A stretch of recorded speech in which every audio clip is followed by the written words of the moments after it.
Bienvenue visiteurs de Zodiac City, je suis heureux de vous présenter cette toute première vidéo d'une toute première série intitulée Les héros du Zodiaque. Le principe, c'est simple, je vais vous présenter les signes zodiaques à travers des personnages de notre pop culture. Si vous me connaissez un tout petit peu, vous savez que les héros et les mondes fantastiques, c'est un domaine que j'apprécie beaucoup. Alors pour commencer, on va prendre un signe qui s'y connaît beaucoup en monde fantastique justement, en saga héroïque, en belles histoires, j'ai nommé le Cancer.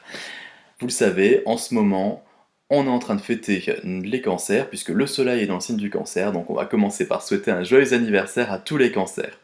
C'est également mon ascendant, c'est un signe qui me tient à cœur, et comme ça pour cette première vidéo, j'ai choisi quelque chose qui me parlerait peut-être un peu plus. Donc le cancer, c'est le signe de l'imagination et de la fantaisie. Ce qu'on va lui reprocher par contre, c'est plus de rêver sa vie que de vivre ses rêves, et on va dire qu'il va laisser les exploits aux héros qu'il aime bien sur papier ou sur pellicule plutôt que d'aller les réaliser lui-même. Alors c'est vrai que le cancer adore se laisser emporter par les belles histoires et il faut savoir qu'il est souvent le premier à les créer et à les raconter. Le cancer avec son imagination débordante, c'est vraiment un signe créateur, c'est un signe narrateur on va dire. On va présenter souvent nos petits crustacés comme des gentils doudous un petit peu moumous qui ont du mal à aller du lit au canapé, du canapé au frigo. Oui, c'est pas forcément faux les cancers. Naître avec le cancer fort, notamment comme moi avec un ascendant, c'est naître avec deux boulets aux pieds, un qui s'appelle émotion, l'autre qui s'appelle souvenir, et il va falloir se traîner ces deux beaux boulets pour aller vivre sa vie. Et donc le cancer, c'est un signe qui est plutôt lymphatique, et il faut tout le dire, un peu paresseux quand même. Mais bon, on a une excuse, c'est que le cancer a besoin de plus de repos que la plupart des autres signes, que même que tous les autres signes en fait. Tout simplement car son esprit, sa mémoire sont toujours en train d'absorber des images, des émotions, pour les transformer en rêves, en histoires, en fantaisie. Imaginez la tête d'un cancer, c'est un gigantesque chaudron de sorcière, vous allez y mettre un petit peu d'émotion, beaucoup de souvenirs, les images qu'il a fait, les impressions qu'il a eues dans la journée. On va remuer tout ça, et qu'est-ce qui va nous en sortir? Ben, encore plus de rêves, encore plus de fantaisie, et de l'imagination. Et donc c'est ce qui va créer justement toutes ces œuvres de fiction dans lesquelles on va pouvoir trouver tous les personnages qui vont décorer notre galerie donc, de cette vidéo-là et de toutes les autres qui vont suivre. Pourquoi donc du coup cette fameuse paresse? C'est parce que c'est un temps de digestion nécessaire. Et donc le cancer a besoin de ce repos, de ce temps-là. C'est une quantité d'informations en fait à traiter. Voilà. Mais bien sûr, laissons rêver nos cancers, laissons rêver la part de cancer en chacun de nous, parce que bien sûr, cette vidéo, si elle est dédiée à nos amis cancer, ce n'est pas juste les personnes qui ont le soleil en cancer, hein, c'est les gens qui ont un ascendant cancer, qui ont une lune en cancer, et en fait, il faut savoir que chacun d'entre nous a une petite partie de cancer, comme de chacun d'autres signes. Et c'est cette partie-là qui va créer nos histoires, nos romans, nos films, nos BD, nos séries, nos comics, nos mangas, et j'en passe encore, qui sont le pur produit de l'imagination, qui est la grande qualité de notre signe. Donc la question que vous allez me poser, c'est mais est-ce que ça fait un héros? Ben oui, oui, oui, tout ça, ça fait un héros. Moi, je vous ai sélectionné une belle brochette de cancer héroïque, on va dire un super plateau de fruits de mer, hein, et en fait, vous allez voir que le cancer, eh ben, une fois qu'on le sort un petit peu de sa petite mare, de son canapé, il peut tout à fait être dans l'héroïsme. Alors bien sûr, hein, c'est souvent un anti-héros, c'est pas toujours le cas, et donc on va vous présenter ces fameux héros cancers. Donc bienvenue les cancers dans votre galerie de super-héros. On va commencer par un cancer qui est Robert Langdon. Pour ceux dont le nom dit quelque chose, ils ont tout de suite reconnu le héros des romans de Dan Brown. On va citer bien sûr Da Vinci Code qui est peut-être le plus connu, mais on a également Ange et Démon, Inferno qui ont fait de très bons films. C'est pas un hasard si le héros est natif du cancer, enfin si le héros représente le cancer, puisque le créateur Dan Brown est lui-même natif du signe, et que quand il a fallu trouver un acteur pour incarner Robert Langdon, on a choisi Tom Hanks, qui est lui-même natif du cancer. Donc notre bon Robert, c'est un spécialiste du symbolisme, et ça tombe bien, le symbolisme c'est la spécialité du cancer. Qu'est-ce que c'est le symbolisme? C'est un langage un peu poétique, mais qui est très important, puisque en fait, un symbole, c'est une image simple, qui englobe une réalité complexe. Un symbole est souvent aussi utilisé pour remplacer un concept qu'on n'a pas encore complètement conçu, c'est-à-dire c'est un produit à la fois de l'imagination et de l'intuition. C'est tout à fait le registre du cancer. Robert Langdon, il est bien évidemment féru des mythes, féru des légendes, et ça, bien sûr, c'est des domaines qui sont chers au cancer. Comme je vous l'ai dit en introduction, le cancer, il adore les mondes fantastiques, il adore les belles histoires, et ce qu'il y a de bien avec les mythes et les légendes, c'est que si ça se trouve, c'est vrai, tout ça, tout ce qu'on raconte. Et ça, c'est ce qui est génial quand on est cancer, c'est de se dire qu'une belle histoire un peu féerique, un peu fantastique, elle a peut-être vraie. Et donc, du coup, Robert Langdon, il est vraiment à fond dans ce concept cancer qui est de se dire que les belles histoires qu'on vous racontait quand elles étaient enfants, quand on était enfant, elles sont peut-être vraies.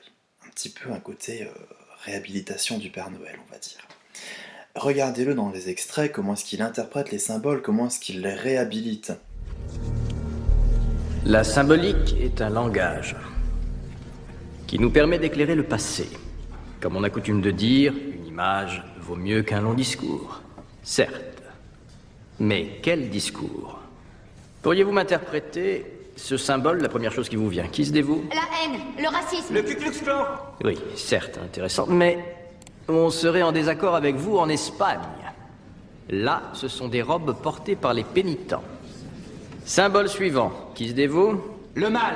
Un symbole de l'enfer. Essayez de préciser. La fourche de Lucifer. Pauvre, pauvre Poséidon. Il s'agit de son trident, un symbole de pouvoir pour les peuples de l'Antiquité. Symbole suivant.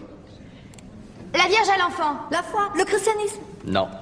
C'est le dieu païen Horus sur les genoux de sa mère Isis, plusieurs siècles avant la naissance du Christ.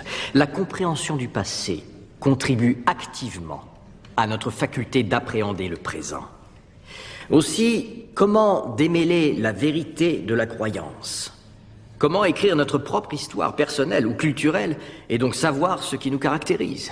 Comment percer des années, voire des siècles de déformation historique pour trouver la vérité première?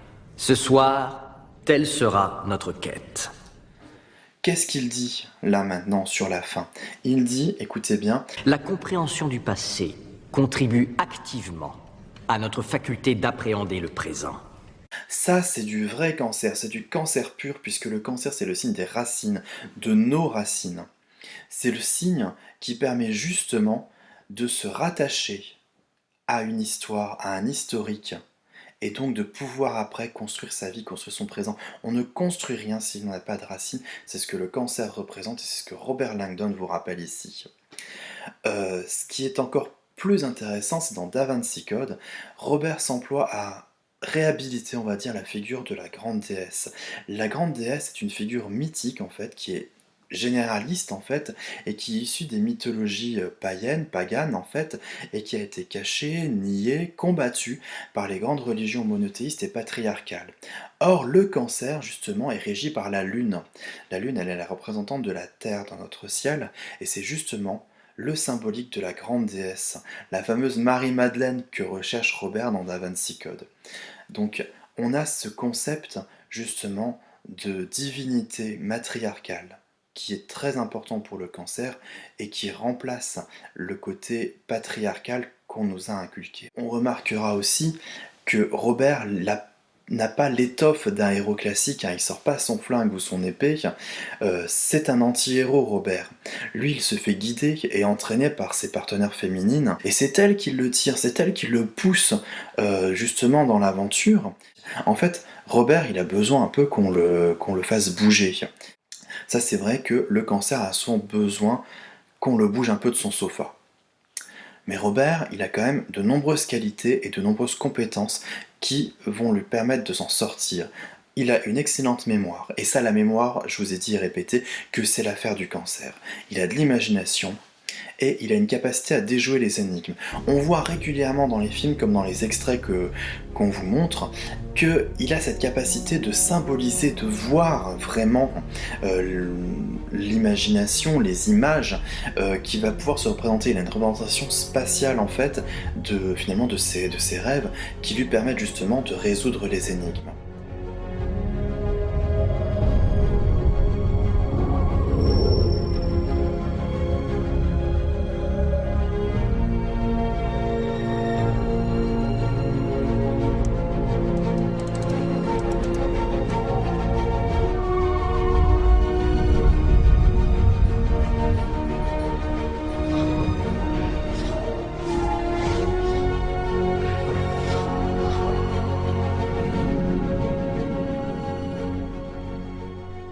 intéressant également dans cet extrait qui est tiré d'Inferno, quoi, on va vous montrer que les rêves, cette fois-ci, c'est aussi des cauchemars. Mais que même quand c'est des cauchemars, ils sont toujours porteurs d'une signification cachée.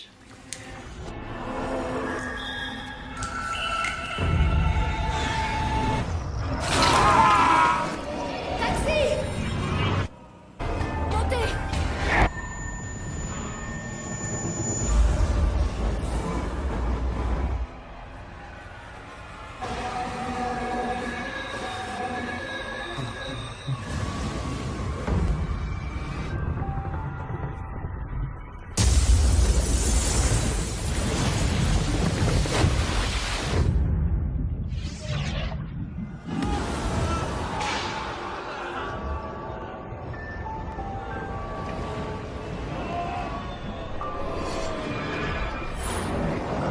Donc voilà pour Robert Langdon. Donc si on résume, on va dire attachement au passé, aux légendes, aux mythes, recherche de la grande déesse, mémoire impressionnante et une compétence pour comprendre les symboles. Robert Langdon, validé cancer. Le cancer, c'est le signe de la famille, c'est le signe du clan. Il représente plus précisément la mère, donc toujours la fameuse déesse mère lunaire dont on parlait pour Robert Langdon. Il faut préciser quand même cependant que c'est pas vraiment la mère dont on parle, c'est le parent maternant. Hein. C'est celui qui va offrir réconfort, câlin, protection, amour. Et ça peut tout à fait être le père. D'ailleurs, nos œuvres de fiction nous montrent des figures paternelles qui sont tout à fait dans cette lignée de parents maternants, de parents, ce qu'on appelle le parent nourricier. On va citer Geppetto, bien sûr, hein, qui est vraiment un cas typique du cancer, hein, le bon pépère qui a passé sa vie à créer des jouets pour amuser les enfants et qui ne rêve que d'avoir un enfant dont il va pouvoir s'occuper. C'est un père cancer. On a également plus proche de nous Mister Indestructible dans le film Les Indestructibles, donc, alors, qui en plus a une figure cancer de par son physique mastoc, tout rond, très doudou, quoi, très protecteur. On a bien sûr Charles Ingalls, le père dans La Petite Maison dans la Prairie, qui fait figure un peu de pater familias presque idéalisé, on va dire. Et même par contre un père complètement démissionnaire et complètement lymphatique, en train de se goinfrer de donuts devant la téloche, c'est Homer Simpson. Mais on va rendre quand même honneur aux femmes en choisissant une mère célèbre pour vous présenter cet aspect-là du cancer. On peut citer bien évidemment les épouses des deux précédents, Marge Simpson bien sûr, et Caroline Ingalls, qui sont vraiment des mères de famille exemplaires. On pense aussi par exemple à Kathleen Stark dans Game of Thrones, qui est vraiment encore une fois l'image de la femme qui tient le clan, la représentante du clan. Moi, je pensais aussi à l'une des plus belles figures maternelles que l'on doit à J.K. Rowling, qui est Molly Weasley. Alors, Molly Weasley, c'est une sorcière qui est aimante, tendre, mais capable d'une fermeté naturelle. C'est sans doute l'une des rares mamans de fiction qui pourrait encore nous faire douter que la meilleure maman du monde, c'est la nôtre. Je t'aime, maman. Mais non, j'ai pas choisi celle-là, moi j'ai préféré vous trouver une vraie maman qui adore ses enfants, qui les éduque dans les plus pures traditions familiales, devinez qui ?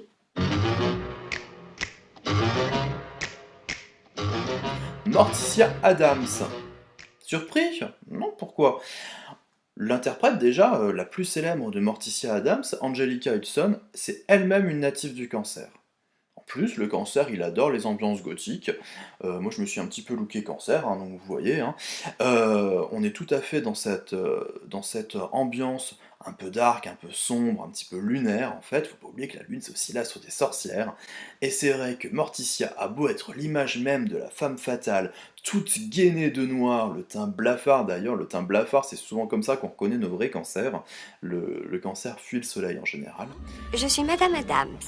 Mais malgré cet aspect un petit peu de vampirella, de sorcière, Morticia, c'est une image maternelle, puissante, aimante. Hein. Alors bien sûr, c'est à la manière des Addams. Hein. Pugsley et Mercredi, ces enfants, ils peuvent compter sur maman Addams pour leur rappeler qu'il faut toujours faire des bêtises et que quand on veut jouer avec son frère, il vaut mieux prendre une hache qu'un simple couteau. On est chez les Addams. Il laisse ses trains partout et les enfants déraillent complètement. Est-ce que c'est pour ton frère? Donne-moi ça tout de suite.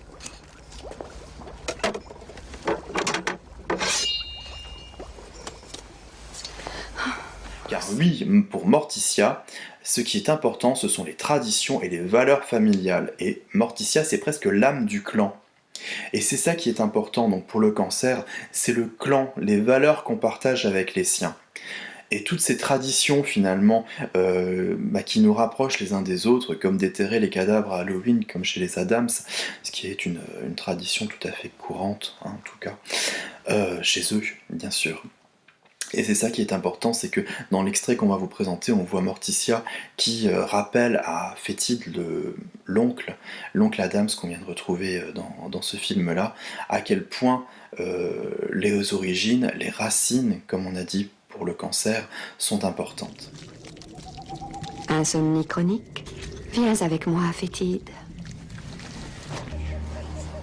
Tante la Borgia, tuée par un peloton d'exécution. Le cousin Fletch, écartelé par un attelage de 4 chevaux sauvages. Et ce très cher oncle Aïma,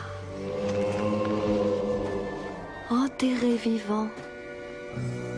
Psychopathe, suppôt de Satan, meurtrier schizophrène, nos racines fétides, des pionniers. Gardons-nous de les oublier. Et notre devise, sic gorgiamus allo subjectos nunc. Nous aimons nous repaître de ceux qui aimeraient nous soumettre. Et ce ne sont pas des paroles en l'air. En tant qu'Adams, tu comprends cela à la perfection, n'est-ce pas? En tant qu'Adams, oui, je le jure. Bonne nuit, Fétide. Repose en paix. Alors résumons pour Morticia, c'est une figure maternelle, c'est la gardienne du clan. Il y a en plus toute une esthétique gothique, Morticia Addams, validé cancer. J'ai choisi un petit peu de continuer dans le côté gothique et maternel, donc cette fois-ci, je vous présente une autre héroïne, toujours interprétée en plus par une native du cygne, hein, Eva Green, qui est cancer également. C'est Miss Peregrine. Miss Peregrine, c'est l'héroïne d'une série de romans qui a été mise en film par Tim Burton. Alors Tim Burton, il a beau être vierge, une vierge folle, mais Tim Burton, c'est vraiment quelqu'un qui a vraiment nourri, on va dire, l'esthétique lunaire et qui a certainement une faveur spéciale chez beaucoup de cancers, en fait. Tant l'univers Burton se rapproche justement de ce côté cancérien, à la fois sombre, gothique, fantaisiste, enfantin. C'est un bon petit mélange d'inspiration cancérienne, l'univers Tim Burton. Donc revenons donc à Miss Peregrine, qui a un côté maternel très fort elle aussi. Elle a la charge de s'occuper d'enfants, les fameux enfants particuliers. Alors ça aussi c'est une notion intéressante, la particularité. C'est chez le cancer, qui est effectivement le signe du clan, c'est aussi le signe un petit peu du mouton noir, de celui qui est un petit peu bizarre, de celui qui est à part. Tout simplement parce qu'une famille, c'est finalement des gens particuliers avec leurs dons, leurs originalités, qui vont former un clan cohérent. Et donc comme Morticia, et comme bon nombre de mères de fiction, ou pas seulement de fiction, Miss Peregrine est là pour assurer la cohésion et la protection de sa famille. On la voit toujours très tendre et attentionnée avec son extraordinaire marmaille, comme je vous l'ai présenté dans les extraits. Claire, pourquoi ne mangez-vous pas? Elle est gênée à cause de Jack. Faut pas. Vas-y.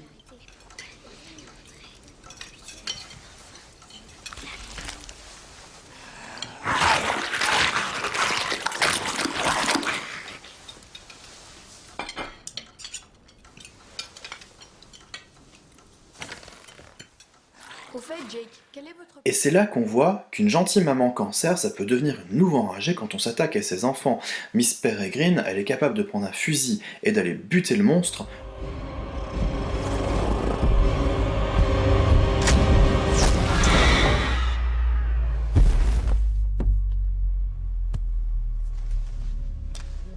L'idée du monstre qui surgit, on est encore une fois dans un domaine cancer qui est justement la peur du noir, la peur de l'inconnu, puisque le cancer c'est justement le signe familial.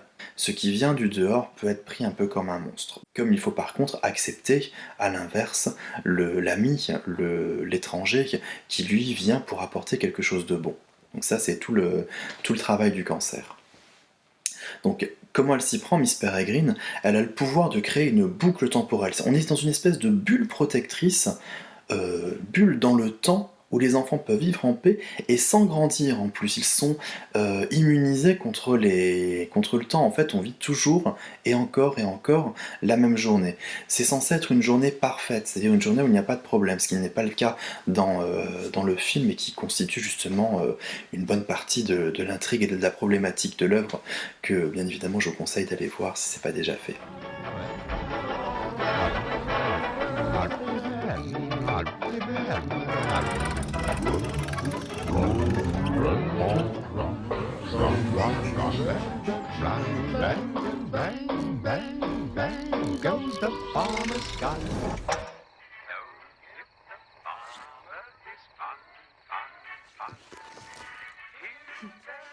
On est complètement dans ce cancer protecteur, qui arrive même à manipuler le temps. C'est un signe en fait qui tente d'échapper à l'âge adulte, le cancer. Le signe est là pour protéger une partie de nous qui s'appelle l'enfant intérieur. Et cet enfant intérieur, c'est presque la meilleure partie de vous-même. C'est celle qui continue de rêver, d'imaginer, de jouer. Et ce signe représente à la fois cet enfant intérieur et à la fois la capacité de le protéger. Donc on a à la fois le côté réellement enfant et le côté adulte protecteur. Et Miss Peregrine a la charge justement de protéger cette enfance qui nous permet justement de rêver, de rire, de jouer. Par contre, le temps qui passe, c'est l'affaire de la planète Saturne. Saturne, c'est la planète en exil en cancer. Entendez par là que c'est l'une des planètes qui est la plus éloignée de l'univers cancer. Donc c'est pas étonnant que Miss Peregrine soit une héroïne cancer, puisqu'elle sait détourner le temps. Donc on a une protectrice des enfants et de la fantaisie. Elle va à l'encontre du temps. Elle est elle-même fantaisiste et gothique. Miss Peregrine, validée cancer. Miss Peregrine a quelque chose d'une fée. Et la féerie, la magie, les cancers adorent ça. Les contes de fées, c'est un monde où le cancer intérieur, le fameux enfant intérieur dont je vous ai parlé tout à l'heure, va pouvoir s'émerveiller. Quand on lit un conte de fées, on retrouve notre âme d'enfant. Donc, pas étonnant de retrouver la plupart des fées chez nos héros cancer. Miss Peregrine, bon, on va penser avant tout aux héroïnes de Disney, les petites fées qui vont voler à travers la plupart des films. La première à laquelle on va penser pour le signe du cancer, c'est la fée marraine de Cendrillon, qui en plus a le physique rondouillard de la native âgée, avec en plus une couleur, un look tout en mauve, lavande, qui fait partie des couleurs des cancers. Ce qui est rigolo, c'est qu'elle a beau faire des merveilles avec sa baguette magique, au début, quand elle ne l'a pas, elle est un petit peu empotée, un petit peu naïve, un petit peu maladroite aussi. C'est une constante qu'on va retrouver aussi chez les 3 autres fées célèbres de Disney, qui sont celles de La Belle au Bois dormant, et qui ont bien du mal avec les réalités concrètes tant qu'elles n'ont pas leur baguette dans la main. Alors c'est vrai que le cancer, si vous lui enlevez son imagination, sa capacité de rêver, son émotion, c'est pas celui qui va vous rendre le monde bien organisé. Au contraire, le cancer c'est plus le signe du chaos. Les petites fées de la Belle au Bois dormant, qui sont à mon sens les vraies héroïnes du film, alors parce que bon, la princesse Aurore est très jolie, très, très gentille, mais bon, elle passe quand même son temps à pioncer. Elles ont justement aussi ce côté maternel, hein. Elles vont éduquer Aurore, elles la prennent en charge le temps de la malédiction. Mais le cancer, c'est pas seulement le côté mère, le côté maternel, c'est aussi le côté enfant. Et on a beau avoir l'âge d'être une princesse, on peut préférer rester en train de rêver dans ses romans. Et c'est bien sûr le cas de Belle, l'héroïne de La Belle et la Bête. Je parle bien évidemment du film de Disney. Le conte a donné lieu à plein d'interprétations, toutes plus belles les unes que les autres. On pense bien évidemment en premier lieu à celle de Cocteau, qui est une merveille de féerie. C'était surtout les premiers pas du cinéma, noir et blanc, qui était très impressionnant. On a eu également une version qui est très intéressante aussi, avec Emma Seydoux et Vincent Cassel dans le rôle de la Bête. Mais là, on va se concentrer donc sur la Belle de Disney, puisque elle a un comportement, un caractère qui lui est propre et qui n'est pas forcément canonique, on va dire. Il n'est pas repris dans tous les films. Belle, on la voit toujours plongée dans ses romans. Elle est en train de rêver à une vie romanesque, justement. Dans la chanson d'ouverture, les villageois la décrivent comme quelqu'un de fantasque et bizarre. C'est exactement les qualificatifs qu'on peut donner au signe du Cancer. Il faut savoir que si le Cancer représente le clan, comme je vous ai dit tout à l'heure pour Miss Peregrine, il représente aussi donc le mouton noir, le zarbouille de la bande en fait. En fait, c'est celui qui ira créer un autre clan, mais un clan plus atypique. La tête ailleurs avec les rêves plein les yeux, on ne sait pas quoi penser d'elle. Elle a toujours l'air absente. Ou plonger dans ses romans, De misère pour nous que cette mademoiselle Belle. Et alors, en termes de clan barré et atypique, Belle, elle va se retrouver à la tête d'une famille quand même particulièrement bizarre, puisque elle va se retrouver dans ce château maudit avec le mobilier qui lui parle. Et il faut être un Cancer sacrément imaginatif pour pouvoir faire une conversation tout à fait naturelle avec un chandelier ou une théière. Et bien évidemment tomber amoureux d'une bête, puisque le Cancer, il a également cette capacité à comprendre ce qui se passe un petit peu derrière justement les apparences. Donc pour Belle, on a une imaginative, fantasque, elle est fan de romans, c'est un personnage atypique, et elle fait un clan tout aussi atypique qu'elle. Belle, validée Cancer. Donc on a vraiment là des gentils héros. Mais est-ce qu'on peut envisager un Cancer qui va être plus combatif, un héros au sens, on va dire, premier du terme, c'est-à-dire celui qui combat le dragon? Eh bien oui. Donc l'un de ceux auxquels on peut penser, c'est Peter Quill, alias Star-Lord dans Les Gardiens de la Galaxie. Comme Belle, Peter Quill c'est un gosse attardé. Il tient à ses souvenirs de la Terre que sa maman lui a laissé. Il est également à la tête d'un clan qui s'est créé plus ou moins par hasard, de façon un peu chaotique, comme le Cancer aime bien, les fameux Gardiens de la Galaxie. C'est un clan qui est tout à fait barré, avec des personnages complètement atypiques, dont l'un d'eux est Drax, qui est lui le Cancer colossal. Il faut savoir que le Cancer, si son morphotype fait souvent dans la rondeur confortable de doudou qu'il est, peut également commencer à pousser de la fonte et se construire une carapace de muscles. C'est ce que Drax représente. Il est bodybuildé, musclé, il est joué par un acteur qui était un ancien champion de catch, et le personnage est très naïf, il n'a pas de second degré, c'est-à-dire qu'il pense vraiment comme un enfant.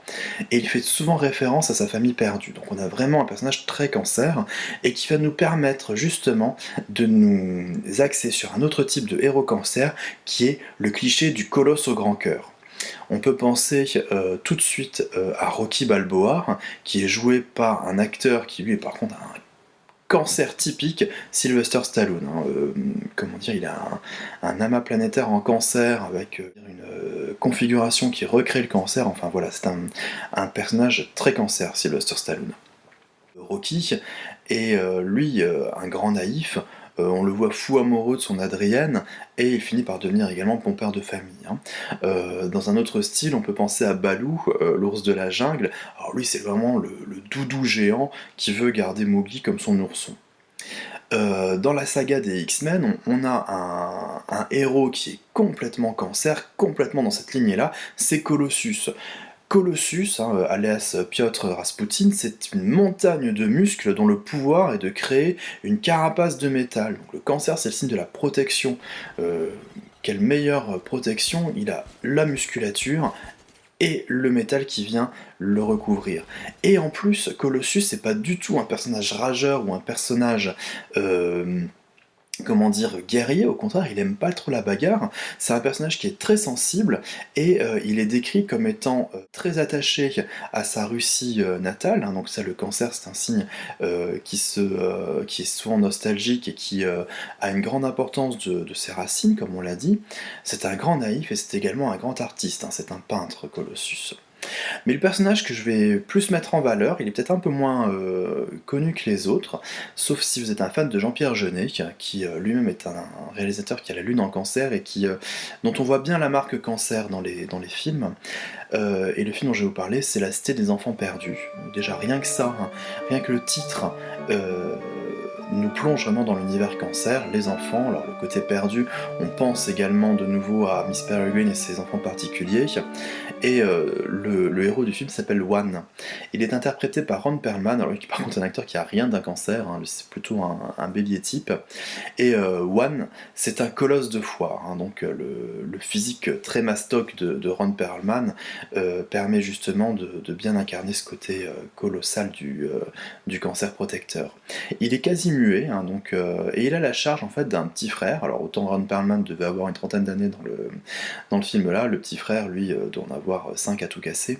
Ce petit frère est surnommé la denrée, donc c'est un personnage extrêmement rigolo et très attachant, puisqu'en fait il ne parle jamais, il a absolument aucune éducation, il n'a peur de rien, en fait il fait juste il fait les choses comme il le sent, et en fait il ne fait que manger. En fait ce personnage là, si vous voulez, c'est un bon résumé des 3 premiers signes, le bélier, le taureau et les gémeaux, c'est-à-dire ces signes de survie qui sont les premiers à se développer donc dans la personnalité et qui n'ont aucune barrière morale. Et donc pas étonnant qu'il nous faille un cancer, donc le signe suivant, pour justement protéger cette petite denrée en fait très sympathique. Qu'est-ce que représente la denrée? Tout simplement, il représente notre enfant intérieur, l'enfant intérieur si précieux qu'il faut protéger. Et Juan est son protecteur. Juan, c'est le cancer costaud mais sensible qui a la charge justement de la protection de l'enfant intérieur. On a donc un peu un duo de cancer. Petit frère représente le cancer enfant, donc justement réceptacle des 3 premiers signes. Et Juan représente le cancer adulte qui protège le cancer enfant. Juan parle peu. Alors déjà aussi parce que Ron Perlman est anglophone et parlait pas le français, on sait qu'il a dû apprendre ces quelques répliques par cœur, mais surtout parce que le personnage est surtout axé sur l'émotionnel, le ressenti, et non sur le langage rationnel, ce qui est le cas du cancer, qui parle le langage du cœur et non pas le langage de la tête. C'est une constante donc des signes d'eau auquel appartient le cancer. Juan est taciturne mais expressif. Il est aussi d'une grande timidité, d'une grande naïveté.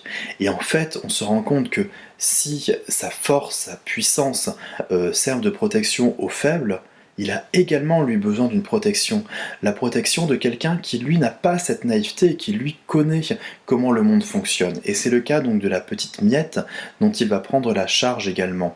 Miette, c'est une petite voleuse, une orpheline, qui elle par contre est complètement désabusée. Elle a grandi avant l'heure justement de par son histoire un peu triste. Et justement elle n'a plus confiance ni dans l'humanité ni dans les adultes. Et elle va permettre donc justement à Juan de rester un peu dans une zone de méfiance salutaire qui va lui permettre justement de ne pas se faire avoir. Miette va lui servir à la fois de petite sœur, puisqu'elle va se faire protéger par Juan, justement par sa force, par sa puissance, puisque Miette, bien sûr, ça reste une petite gamine, mais elle lui sert également de grande sœur et peut-être même de maman, justement, en le guidant, en lui permettant d'acquérir une petite maturité. Donc pour Juan, nous avons le colosse au grand cœur, protecteur de l'enfance, naïf, taciturne et sensible, Juan, validé cancer. Nous voilà arrivés au terme de notre galerie de héros cancer. J'espère vraiment que cette vidéo vous a plu, qu'elle vous aura amusé, et peut-être même un peu éclairé sur le signe du cancer. Alors bien sûr, si vous avez aimé, faites-moi un petit plaisir en la partageant, en la likant, en allant voir un peu ma page, mon site, en le diffusant. Et si vous voulez en savoir plus sur l'astrologie, retrouvez-moi sur Zodiac City. Alors les autres signes vont suivre, bien sûr, et non, je ne vais pas les faire dans l'ordre, parce que j'aime pas ça. Donc vous pouvez lancer les paris sur le signe qui sera traité par la suite. Je vous dis à très bientôt, et en attendant, je vous souhaite plein de beaux rêves, puisqu'on est dans le Cancer. À très bientôt. Au revoir.